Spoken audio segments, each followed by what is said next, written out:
Shalom, sahabat STMJ yang terkasih di dalam Kristus.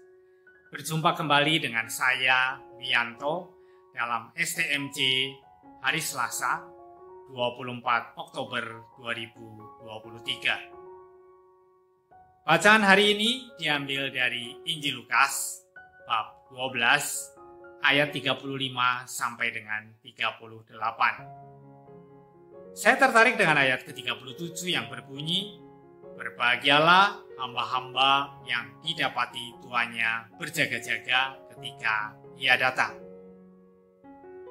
Aku berkata kepadamu, sesungguhnya ia akan mengikat pinggangnya dan mempersilahkan mereka duduk makan, dan ia akan datang melayani mereka." Sahabat STMJ yang terkasih di dalam Kristus, ayat ini menggambarkan bagaimana seorang hamba yang menunggu kedatangan tuannya kembali dari pesta perkawinan. Sebagai hamba yang setia, pastinya hamba ini akan menunggu tuannya pulang, tidak tertidur, dan juga selalu berjaga-jaga. Tuannya pasti juga akan merasa senang dan merasa lega karena hambanya selalu melayani dengan baik. Hormat, dinantikan, dan ditunggu kedatangannya sebagai tuan rumah yang berkuasa. Dan hal yang tidak terduga terjadi, ternyata setelah itu tuannya mempersilahkan hambanya untuk makan dan melayani mereka.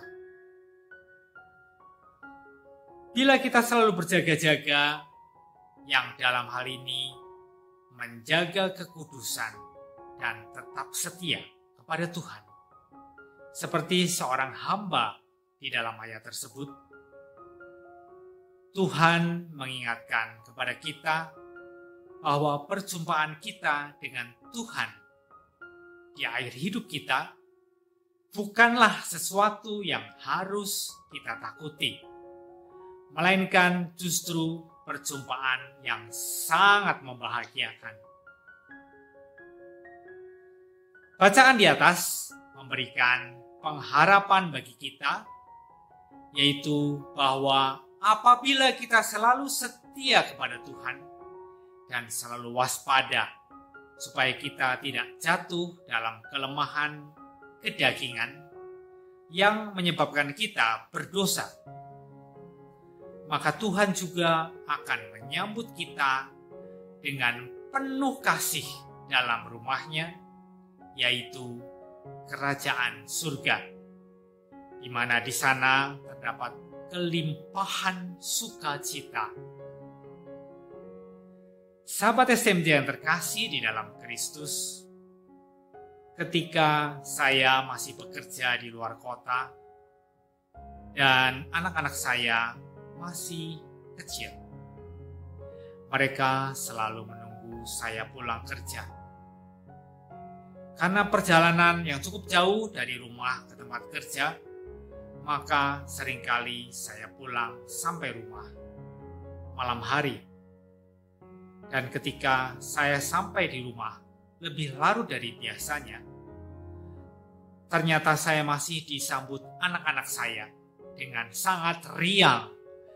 Bahkan mereka sambil melompat-lompat dan berteriak-teriak, "Papa pulang, Papa pulang!" Ekspresi anak-anak yang begitu luar biasa.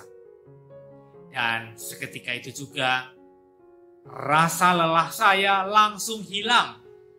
Dan saya merasa sangat bahagia karena ternyata anak-anak masih menunggu saya pulang.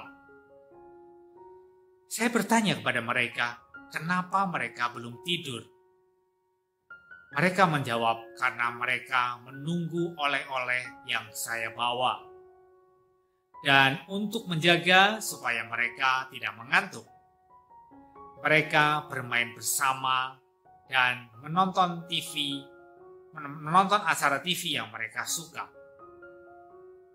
Dari pengalaman hidup saya ini, saya membayangkan bahwa Allah Bapa di surga juga pasti akan merasa senang saat berjumpa dengan saya sebagai anaknya dan didapati masih berjaga-jaga dan setia kepadanya.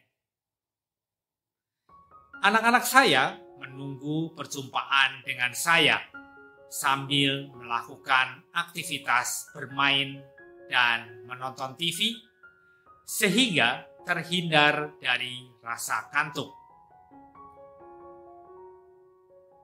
Dari sini, saya pun harus melakukan aktivitas supaya saya tetap waspada dan terhindar dari rasa kantuk yang membuat saya tertidur, yaitu dalam hal ini jatuh dalam dosa.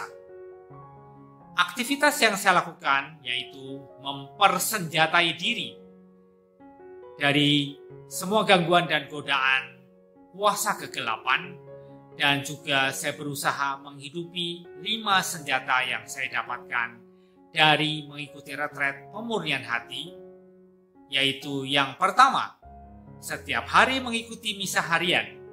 Yang kedua, doa dan puasa. Yang ketiga, berdoa rosario. Yang keempat, membaca kitab suci. Dan yang kelima adalah mengaku dosa sebulan sekali.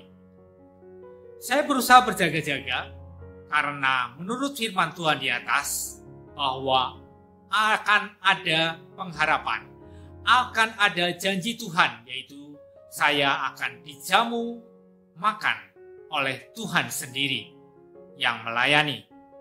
Artinya saya akan disambut masuk dalam rumah Bapa, yaitu kerajaan surga.